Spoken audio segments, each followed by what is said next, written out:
আসসালামু আলাইকুম বন্ধুরা, কেমন আছেন সবাই? আশা করি ভালো আছেন। আপনাদের দোয়ায় ও ভালোবাসায় আমরাও ভালো আছি।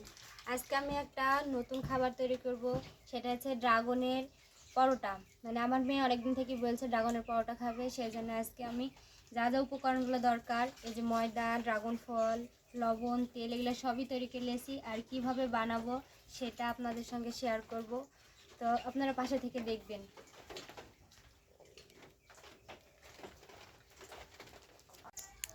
এই তো আমার কাটা হয়ে গেছে, টুকরো টুকরো করে আমি কাটে নিয়েছি।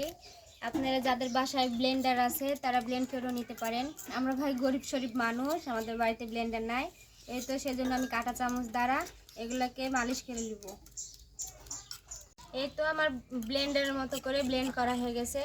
এবার আমি ময়দা নিব। এই তো ময়দা নিলাম।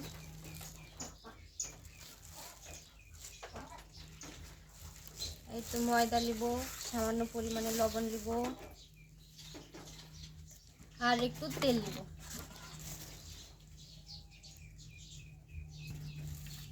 দিয়ে এগুলো ভালো করে মাখাই নিব।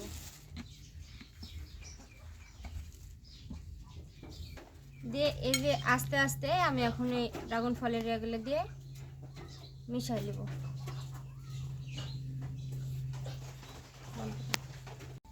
এই তো আমার আটার খুমির করা শেষ।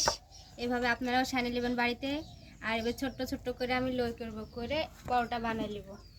আর এদিকে আমার মেয়ের এত পরিমাণে ধৈর্য কম, মানে একবার বলেছে যে আম্মু পরোটা খাবো, দেখেন বেলুন পিড়া সব লেসে আমার পাশে বসে আছে যে কখন বানাবে আর কখন ওই খাবে।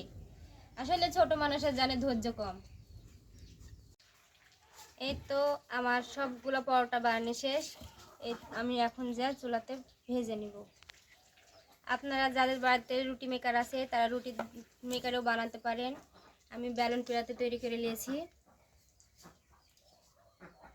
এই তো কড়াই তেল দিয়ে আমি পরোটাগুলোকে সুন্দর করে ভেজে নেব।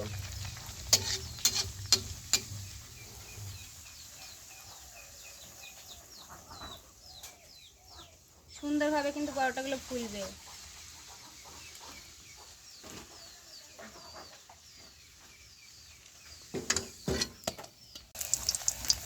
এই তো আমার সবগুলো পরোটা ভাজা শেষ, এবার খাওয়ার পালা। সুন্দরভাবে ফুলেছে।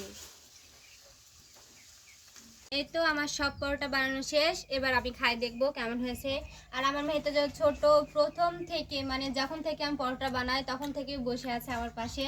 এই তো সেজন্য ওকে খাইতে দিয়েছি। এবার আমি খাই দেখবো কেমন হয়েছে। মাশাআল্লাহ, খাইতে কিন্তু অনেক সুন্দর হয়েছে। আপনার বাড়িতে বানিয়ে খাই দেখবেন। তো আমার ভিডিও যদি আপনাদের ভালো লেগে থাকে তা সবাই কমেন্টে জানাবেন। আল্লাহ হাফেজ।